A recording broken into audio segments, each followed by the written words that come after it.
Okay, so we're gonna get started on this recipe. It's super simple to put together. The first thing I'm doing is a little bit different from those classic microwave dinners. I'm gonna make a crispy breadcrumb. So for that, I have got some butter in my pan, and I also have a little bit of panko. Now, I put in about 2 tablespoons of butter and about half a cup of panko. I've cooked that up with a little bit of dry Italian seasoning, about a 1/4 teaspoon of that, and some salt and pepper. Now, if you don't have panko hanging around, don't worry. You could totally do this with just 2 slices of bread. Just tear it up into little pieces, almost like you're making tiny stuffing. This is called pan grattata, which just means breadcrumbs, which is a delight. But you sound a little Italian and fun when you say it like that. All right, that's looking great. So I'm gonna set this aside. We're just gonna get this all out of the pan, because my favorite thing about this recipe is it uses, unfortunately, a little bit of a mess currently, but it uses just 1 pan and 1 pot. Now, you're gonna see an additional pan here because this is television, so, you know, we're gonna dirty up some stuff, but that's always a good thing. So I'm gonna put that back on the heat, and I'm gonna add in a tablespoon of butter. We're using 4 tablespoons of butter total in this recipe. If you wanted to, though, you could totally do this with oil. That would work as well, but I still have butter hanging around. I don't know about you, but my butter purchasing goes up like crazy in December. I usually buy too much, which is not the worst thing in the world, but it's always good to use it up. Adds extra flavor too. So I'm gonna let that start to melt, and I'm gonna pop the heat up to about medium-high, because in this pan, we're gonna cook the chicken. That's gonna get it nice and golden brown. So we're gonna let that butter do its thing and melt. This stove has had a winter break, and she doesn't know if she wants to be hot anymore. It's gonna be fine, we're gonna be great. So that's doing its thing, and I've got some chicken over here. Now, I'm using chicken thighs, 2 boneless, skinless chicken thighs. The reason I wanted to use chicken thighs is A, they're often on sale, especially if you buy them in bulk. I typically just package them up in a zip top bag, usually in like 2 or 4, stick it in my freezer and take them out as I need them. If you want them to thaw quickly, you can just put them into cold water and that'll thaw pretty quickly. The reason I like boneless, skinless chicken thighs is because when that bone is removed, they almost flatten out. So you don't actually have to do any butterflying, you don't have to pound them, nothing like that. If all you have, though, is chicken breast or something, you could butterfly it, which basically means like cutting it open like a book and making it a little flatter. That'll cook quicker, so it stays a little bit juicier. So I'm gonna season that up, though. Add on a little bit of salt. Ooh, guys, we got new salt. I know no one understands. I'm not gonna, the last few, I've been pinching it and it's been a little gritty, which is great, but this is my favorite salt, so it's a good day, everybody, we're doing it. Okay, a little bit of salt and a little bit of pepper in there is perfect, and then just to kind of mimic the flavors going on in those breadcrumbs, I'm also gonna go on with about a 1/4 teaspoon of that dry Italian seasoning. If you don't have Italian seasoning, honestly, you don't really need it. It just gives a little bit of herbiness into here, which is always a good thing. So my butter's doing its thing. It's melting up beautifully. Thank you, stove. Happy New Year. I'm gonna add in my chicken and let it start browning. Now, since we're doing boneless, skinless chicken thighs, this will take about 10 minutes total to cook on that medium-high heat. That's gonna cook up really nicely. I give them a flip maybe every once in a while, just until they're done.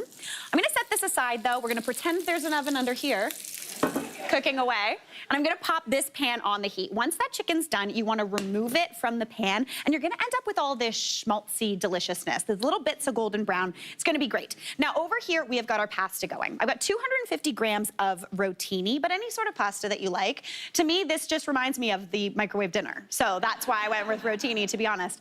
Now into there for a little bit of green, because my New Year's resolution is to eat green things. I'm gonna add in 2 cups of frozen broccoli, and I add that in with about 2 minutes left to the cooking process of the pasta. So just cook it according to the package directions, but then 2 minutes out, add in that broccoli, and that'll cook along with it, so you're not having to boil 2 pots of water. Just do it all in one, and you're good to go. So I'm gonna let that keep doing its thing, and then we're gonna talk about that beautiful sauce. Now, oftentimes if you're making an Alfredo at home, sometimes you wanna make a roux, which is basically butter and flour, because that works to kind of thicken the milk up, which is beautiful.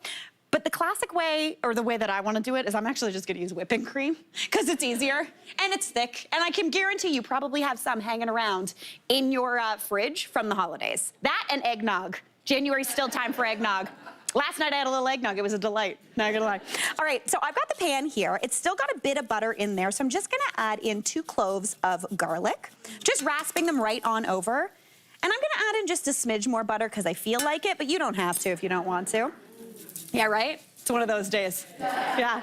All right, add in that garlic, and garlic just takes about, I'd say, 30 seconds-ish to cook up. So I'm gonna give that a nice stir just to combine.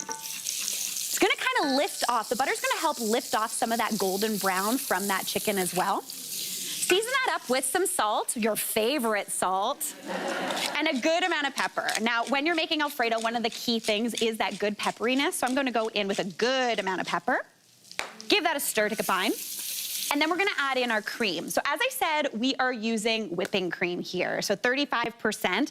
The reason I like to use 35% is you don't have to cook it down as long to get that thick and creamy texture. If I were to use a lighter fat percentage of cream, that would take a good amount of time to cook down. And to be honest, you're cooking out most of the moisture or the water, so the fat percentage is just gonna go up as you go. I know, doesn't that look good? Yeah. So that's gonna deglaze the pan, get some of that chickeniness into the sauce as well. See, as you can see, all that stuff is coming off the bottom. You might not be able to see, but you definitely can feel it. Everyone can feel it, right? Okay, so that's looking beautiful. I put about a cup of cream in there, and as you can see, it's already starting to blip up and bubble and look beautiful. So while that does its thing, I'm gonna go and drain my pasta, but before I do that, I'm just gonna sneak a little bit of this pasta cooking liquid just to add into the sauce just to finish it up. That liquid has a nice amount of starch in it, so it almost acts like Velcro and makes everything stick together. It makes sense, believe me, don't worry. So I'm just gonna drain that off. Perfect. And you don't have to worry about over draining this. Just bring it over even with any of that liquid still in there. And I'm just gonna add that right into this beautiful creamy sauce. So go on in with those noodles. Stunning, stunning, beautiful, beautiful. And then we need to add cheese because this is an Alfredo. So we're gonna go in with a cup of grated Parmigiano Reggiano cheese. If you have pecorino, that would work really well too. If you wanted to make this more mac and cheesy, you could do cheddar as well. That would give this more of a mac and cheese vibe. Really, really tasty. So I'm gonna go on in with that. I've also got my chicken over here that I've sliced up, rested beautifully, looking beautiful, and it's chicken thighs, which are really hard to overcook, so those are gonna be wonderful.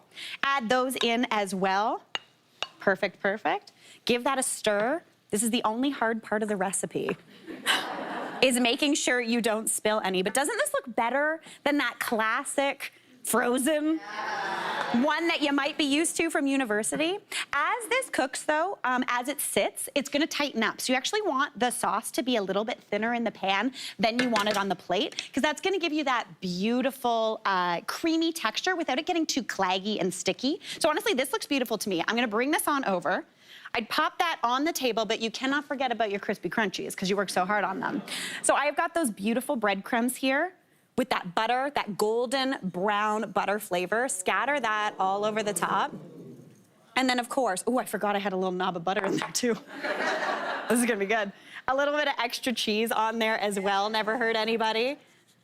This to me is a dinner that comes together in honestly no time flat. It's indulgent, you're still getting your greens, you're eating up that cheese I know you've got hanging around. It's really tasty, light on your time and your wallet, but totally big on flavor. Hey, Mary here.